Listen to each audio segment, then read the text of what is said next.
ये वाला हिस्सा 2024 के लिए महत्वपूर्ण है। इसका हिंदी पर प्रभाव, ये पहला टॉपिक है।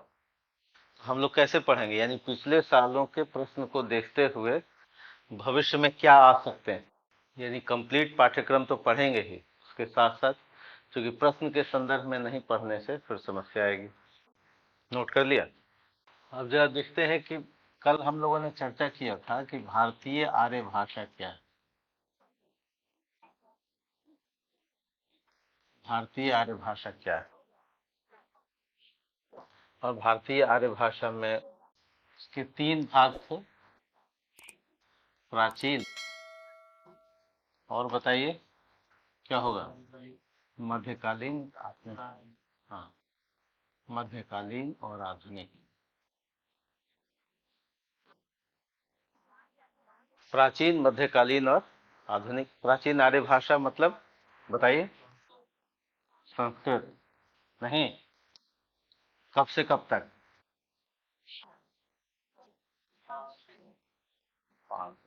आगे भी, आज भी तो संस्कृत है ही, है ना। मध्यकालीन आर्य भाषा, और इसमें कौन कौन था बताइए, याद हो गया होगा। पाली, प्राकृत, अपभ्रंश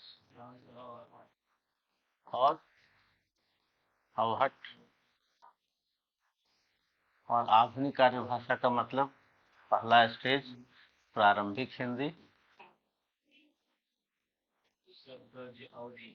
हाँ, मध्यकालीन हिंदी, बिल्कुल सही है, मध्यकालीन हिंदी। और तीसरा आधुनिक हिंदी। आधुनिक हिंदी, यह आधुनिक आर्य भाषा। पाली और प्राकृत आपके पाठ्यक्रम में नहीं है, अपभ्रंश से पाठ्यक्रम में है। इसका समय क्या है, पाली और प्राकृत का समय है 500 बीसी से, बताइए, 500 ईस्वी, ठीक है। और अपभ्रंश का समय क्या है, 500 ईस्वी से 900 ईस्वी। ये लगभग है, अप्रोक्स। अप्रोक्स क्यों? इसलिए कि भाषा के विकास में 100 वर्ष कोई मायने नहीं रखता, है ना। 100 वर्ष का कोई अस्तित्व ही नहीं है। ठीक जैसे आपसे कोई पूछे कि आप युवक कब हुए, तो आप क्या बताएंगे? आपसे कोई पूछे कि भाई आप जवान कब हुए, तो कोई 15 भी बता सकता है, नहीं, कोई 16 भी बता सकता है, कोई 17 भी बता सकता है, 18 भी। जब 100 साल की जिंदगी में 5-6 वर्ष का कोई मीनिंग नहीं है। ये ग्रेजुअल डेवलपमेंट है। तो भाषा भी कैसे है, भाषा कोई केमिकल रिएक्शन नहीं है कि बटन दबाए और नई भाषा आ गई। तो भाषा एक ग्रेजुअल डेवलपमेंट। तो इसीलिए कहीं कहीं किताब में मिल जाएगा 500 से 800, तो इसका मतलब गलत नहीं है, या आपने कोई गलत नहीं लिखा, ठीक है। तो 900 लिखिए, 850 लिखिए, अलग अलग किताबों में मिलेगा, लेकिन औसत रूप से क्या मिलेगा, 500 से 900। और अवहट का समय क्या है, 900 से 1100, या 1000 मिलेगा, यही होगा। इसको मिलेगा 1000 से लेकर के 1400, 1400 ईस्वी, प्रारंभिक हिंदी, है ना। और मध्यकालीन हिंदी कब से कब तक मिलेगा, 1400 से लेकर के 19वीं सदी, ये 19वीं सदी से मिलेगा। आज हम लोग 21वीं सदी में, नहीं, तो 19वीं, 20वीं और 21वीं सदी, ये आधुनिक हिंदी का दौर चल रहा है।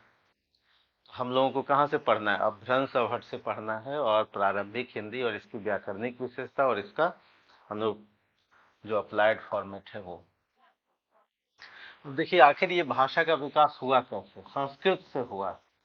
सामान्यतः भाषा वैज्ञानिक ये मानते हैं कि सभी भाषाओं का, जो हमारी मध्यकालीन आर्य भाषा है या आधुनिक आर्य भाषा है, उसका विकास कहाँ से हुआ, संस्कृत से हुआ। कैसे हुआ जरा देखिए, नोट करते जाइएगा। संस्कृत से हुआ, किस तरह से हुआ, नोट नहीं करेंगे तो समझ तो आएगा, लेकिन फिर आपसे क्या हो जाएगा, हाँ, भूल जाएंगे। तो संस्कृत ने प्राचीन आर्य भाषा क्या देखी थी कि भाई संस्कृत का विकास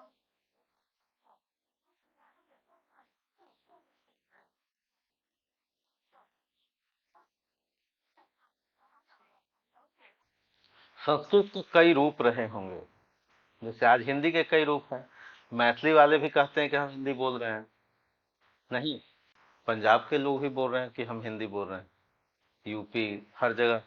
नहीं, राजस्थान वाले लोग भी क्या कहते हैं कि हम हिंदी ही बोलते हैं। भोजपुर क्षेत्र वाले भी हिंदी बोल रहे हैं, अवध क्षेत्र वाले भी हिंदी बोल रहे हैं। तो हिंदी कई रूपों में, ठीक उसी तरह से संस्कृत भी कई रूपों में रही होगी। पहला है वैदिक संस्कृत। वैदिक संस्कृत, वेदों की संस्कृत, ऋग्वेद, सामवेद, इसकी संस्कृत, ये संस्कृत अलग है। दूसरी संस्कृत रही होगी साहित्यिक, साहित्यिक संस्कृत। जैसे आपने कालिदास ने जो संस्कृत लिखा, नहीं, संस्कृत का व्याकरण किसने लिखा? पाणिनि ने। इनकी संस्कृत। और एक क्या रही होगी? लौकिक, लौकिक, जिसको कहा जाएगा देसी, जिसको कहा जाएगा ग्रामीण, जिसको कहा जाए जो शब्द देना है बोलचाल की संस्कृत। नहीं, ये संस्कृत 99% लोग यही बोलते हैं। क्योंकि शिक्षा का स्तर भारत में कम रहा, तो ये जानने वाले बहुत कम लोग।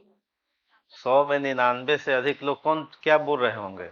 लोक संस्कृत, बोलचाल वाली संस्कृत, यानी बिगड़ी संस्कृत। नहीं, जो गांव के लोग होते हैं ये शिष्ट लोग क्या कह देते हैं कि बिगड़ा हुआ है। ठीक है, तो इसका नाम क्या पड़ गया? बिगड़ी हुई संस्कृत। हालांकि बिगड़ी हुई नहीं है बिगड़ी हुई।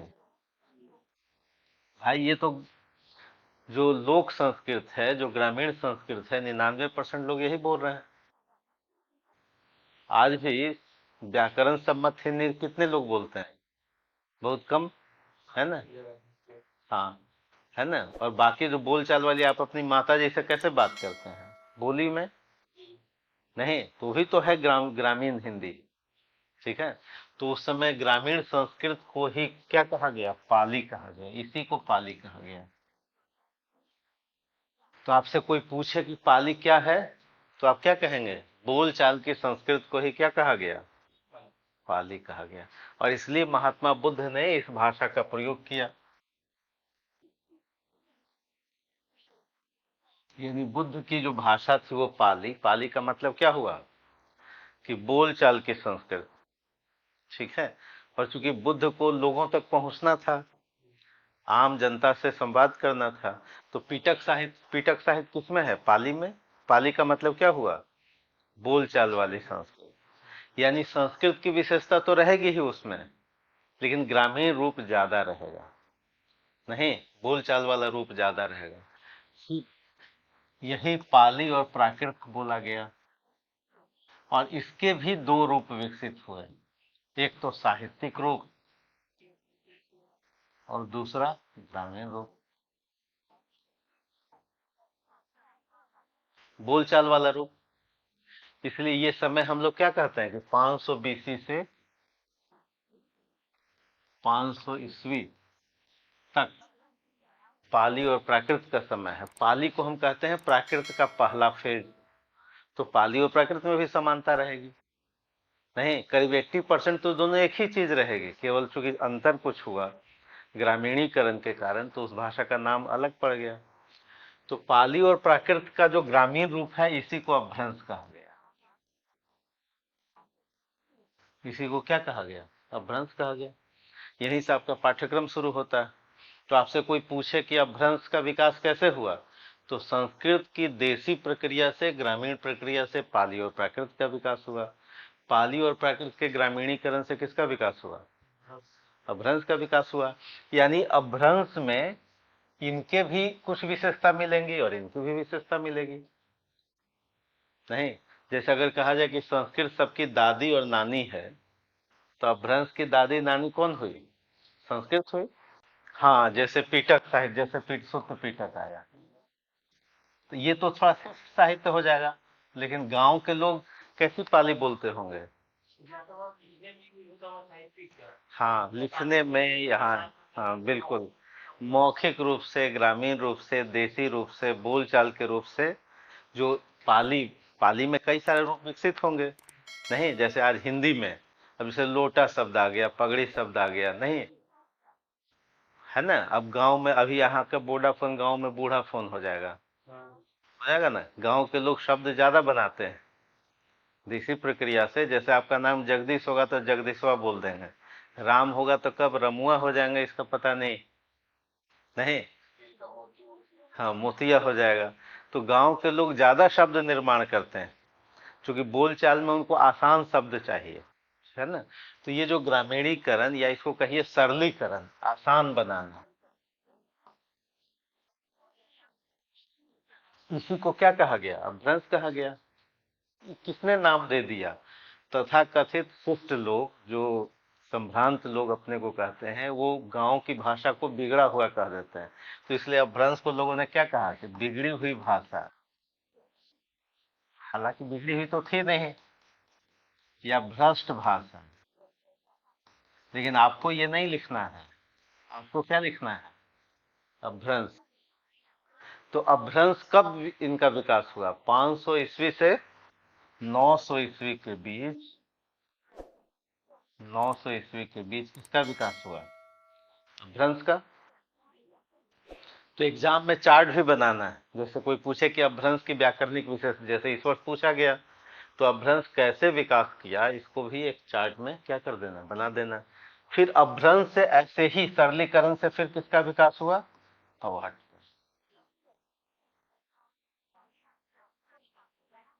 ठीक है, यानी अपभ्रंश की मोर देन 80% विशेषता अवहट में भी मिलेगी। क्लियर हुआ। फिर अवहट के बाद फिर किसका विकास हुआ, पुरानी, पुरानी हिंदी का। अपभ्रंश, और भी तो भाषा तो रुकती नहीं है, और भी इसका ग्रामीणीकरण हुआ, नहीं, यानी लोग धीरे धीरे धीरे धीरे इसमें नए नए शब्द और भी जुड़े, सरलीकरण और हुआ, ग्रामीणीकरण और हुआ, तब वही भाषा किस नाम से जानेंगे, अवहट नाम से। यानी ये सब लोक भाषा है, आप इसको क्या कहेंगे, लोक भाषा। आम जनता जो बोलती थी, ठीक है, विद्यापति ने भी अवहट का प्रयोग किया, ठीक है। और फिर अवहट से किसका विकास हुआ, पुरानी हिंदी का। अब यही वो समय है जब दिल्ली सल्तनत की स्थापना होती है। दिल्ली सल्तनत की स्थापना कब हुई, बताइए, 1206 में, नहीं, यही वो समय है।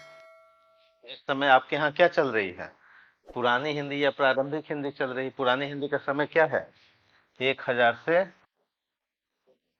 1400 है, ठीक है। इसी समय किसकी स्थापना हो रही है। तो फिर अब अरबी फारसी के शब्द आएंगे कि नहीं हिंदी में, आएंगे ही, क्योंकि बाहर से जब लोग आएंगे तो अपनी भाषा के साथ आएंगे, और यहाँ की भाषा और वहाँ की भाषा दोनों मिलेगी। तो हिंदी में किसके शब्द आने शुरू हो जाएंगे, अरबी फारसी तुर्की शब्द आना शुरू हो जाएगा। तो ये जो अब अरबी फारसी तुर्की, तो इससे थोड़ी ये भिन्न भाषा हो जाएगी, क्योंकि अब इसमें बाहर की भाषाएं क्या हो रही हैं, बाहर के शब्द मिल रहे हैं। आपका जो तत्सम, तत्सम शब्द इससे बने, फिर तद्भवकरण शब्द हुआ, देसी प्रक्रिया से भी शब्द बने, और जब बाहर से लोग आएंगे तो विदेशी शब्द भी बनेंगे, ठीक है। यानी पुरानी हिंदी में विदेशी शब्दों की संख्या ज्यादा बढ़ जाएगी, जैसे वजीर, जैसे कमीज, नहीं, है ना। हाँ, तो ये सब शब्द बढ़ेंगे, यही वो दौर है।